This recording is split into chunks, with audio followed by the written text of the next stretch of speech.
Hey guys, how you doing? Mike here. Freedom Honey, that sweet taste of freedom. Well, this is our attempt at our first episode of the Freedom Honey podcast, delivering you news and views every week in 10 minutes or less. Or we go over. That happens, you gotta deal with it. And I'm excited for this. We're coming from you from the magnificent swamp in the middle of Beaver County, Alberta. I love it out here. And before we get into the hot topics of this week, let's go through a little bit of background from Freedom Honey. 3 years ago, bought an acreage out in the middle of nowhere.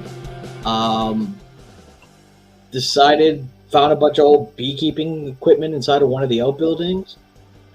Decided, hey, let's give this a shot. Talked to one of my army buddies, Pedro, and said, hey, what are we doing here? And we decided to start this off and kind of doing it a way to give back. So pretty much anything we make, we're just going to give back to the veterans. We donate to the Veterans Food Bank, and we kind of help with PTSD and some other good cases out there. A bunch of good causes.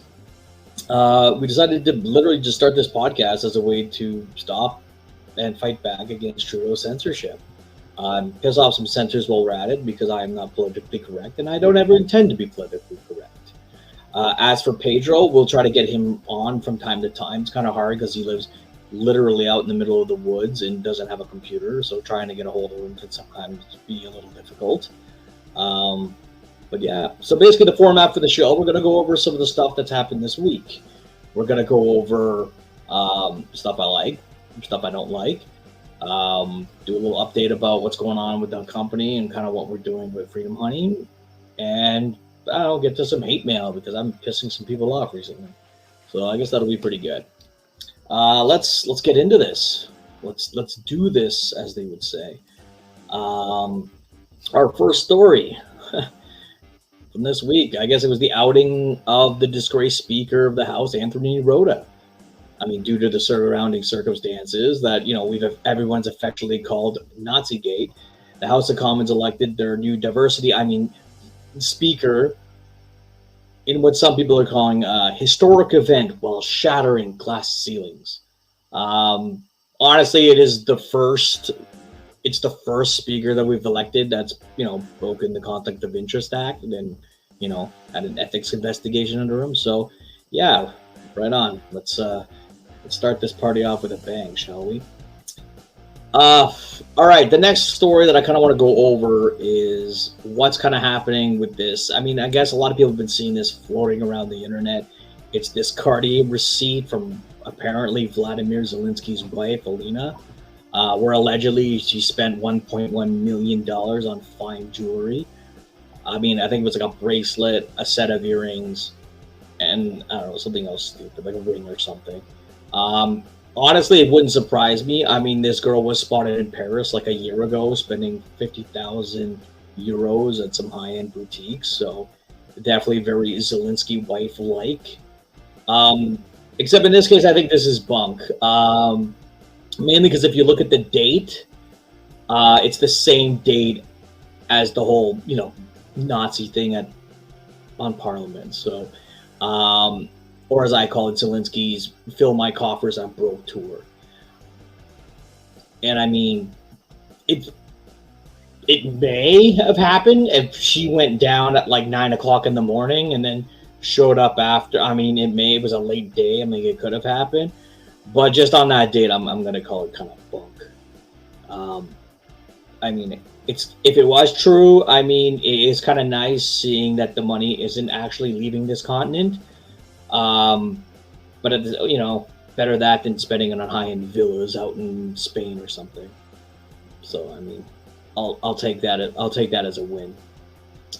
All right, what else we got in the news? Manitoba had their election. Congratulations to the new premier, Rob Canoe, which everybody had to make sure that you knew he was the First Nations premier of Manitoba. It's kind of refreshing. Instead of hiring a politician that turns criminal, they hired a criminal and turned him into a politician.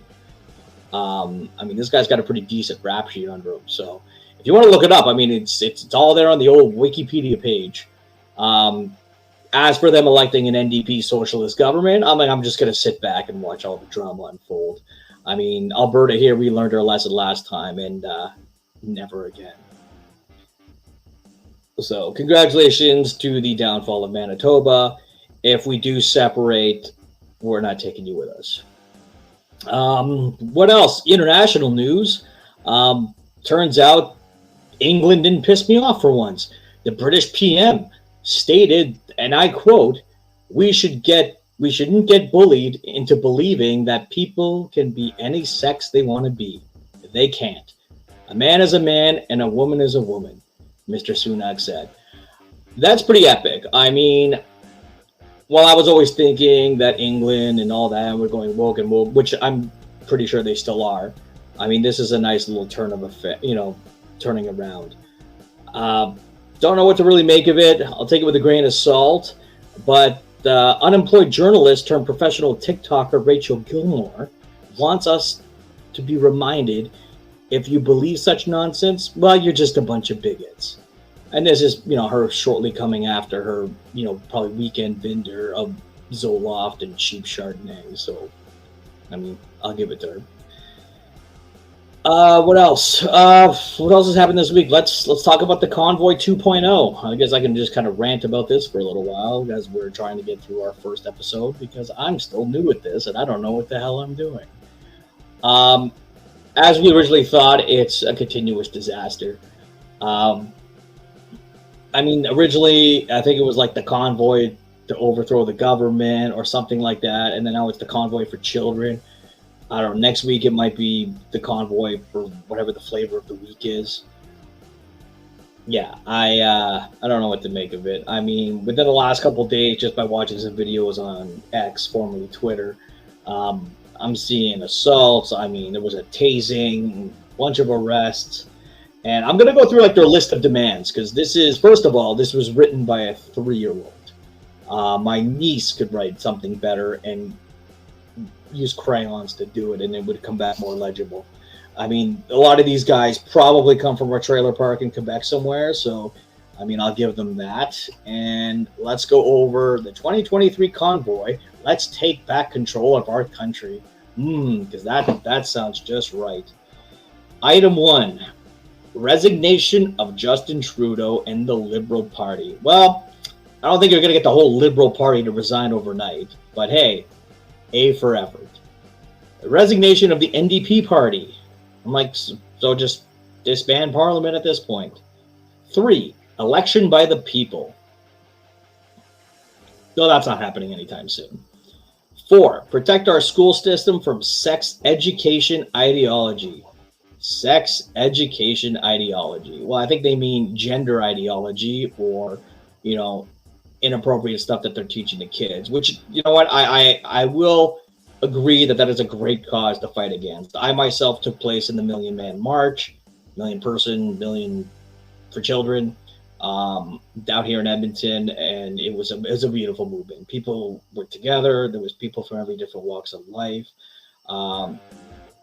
different religions, creeds, everything, and everyone would just come together. And it was actually like a really, really nice movement. Everyone was shaking hands, drinking coffee, and you looked on the other side, and it was all a bunch of middle-aged white people just calling everyone a bunch of bigots. And, sitting there with their union flags, and you could tell some of them were getting paid to be there because they did not like the fact that they were there. And what else? Oh, yeah, like a communist table. Yeah, I walked by. I just see this straight-up communist table just slapped down there with all their Marxist crap on it, handing out literature and stuff like that. I covered a bit on my page on X, so if you guys want to go check that out. Yeah, straight up commies. So commies are going to commie. But on the other hand, let's continue on with this ridiculous. We're getting off topic, so let's get off there. There's another list of ridiculous demands. I can't even read this one. Okay, number 5. Any person who has been arrested and received charges for 3 years, which have been lifted against this corruption, be canceled and release of the 4 patriots from prison. Clearly, I don't know what to even make about that. I mean, that's a bunch of gobbly gump. I think what they mean is they're talking about the Coots 4. But I mean, like I said, 3-year-old wrote this. 6, transparency of everything government systems. Transparency of everything government systems. Yeah. I don't even know what the fuck that means. Anyway, 5, protect the voices of immigrants. I think they're pretty protected. I mean, I for the most part, I think we still have free speech, or like they try. I mean, they're dealing with it right now with all these new laws and these new acts and these new bills that they're trying to throw in. And I mean, the censorship one, that the reason we started this podcast. I mean, I totally, yeah, I understand that, but I mean, they're the ones cramming this down our throats. So I don't think they're all of a sudden, after you've asked them to disband, will say, "Oh yeah, yeah, we'll drop all the censorship stuff," because I mean that'll happen. Yeah, no, ridiculous. And then they put a note at the bottom that says, "For the future of future generations." Like, I hope this wasn't real. I mean, apparently it came from the organizers themselves. But I mean, just looking at their videos, I mean, there was like a attempted vehicular homicide. I mean, they're out there ousting themselves as feds. And I mean, that's what I think this is. I mean, and I'm glad that this movement is dwindling down to like 30 people. Like, I had more people at my buddy Troy's kegger like 3 weeks ago. This was, they're standing holding hands in front of Parliament saying we're not going anywhere. And I'm like, there's 30 of them. So whatever original 3 million person they were talking about, I mean, it's dwindled down to 30, and it's been 4 days. So we're just going to let it die, and I'm not going to give it any more attention, because the last thing I want is for them to use this as a political tool or weapon to go after Tamara and Chris, who are currently on trial. Because, I mean, it'll be, if these idiots do something stupid, it'll be like, oh, look, they started a convoy, and then next thing you know, more convoys came, and they're clearly the ringleaders of convoys because they were the first ones, and it led to other convoys. So that's why I'm thinking this is just a stitch up. Apparently their numbers are going to swell over the weekend. We'll see. Highly doubt it. And we'll just let it die. We were all gung-ho on the first convoy. I mean, we donated. Pedro was one of the troops that got kicked out for not getting the jab. We kind of went from going to vets to dealing with advocacy and stuff like that. And we helped people that were unvaccinated, and, you know, we went from there. We fought back, and I mean, I basically threw my entire reputation of the military in the shredder, because I called out a bunch of higher ups that I knew and saying, you don't treat troops like this. And I mean, you know, they were telling me, oh, you had good standing and everything like that. But honestly, in the shredder it goes, because it means nothing to me. After I saw the way they treated guys like Pedro and my friend Connor and stuff. So that's really about that. I think it's been 10 minutes. If not, I'm just going to say it's been 10 minutes. And that'll kind of try to wrap this up, the first episode. We're going to try and do this once a week at least, maybe twice, who knows. From the beekeeping front, the girls are doing good. They're eating a lot right now. I got to top them up with more food this week. And we'll try to give you guys a little more updates. Let you guys know what we're doing. Besides that, thanks again for listening. Take care of yourselves. Stay safe. God bless, and live free.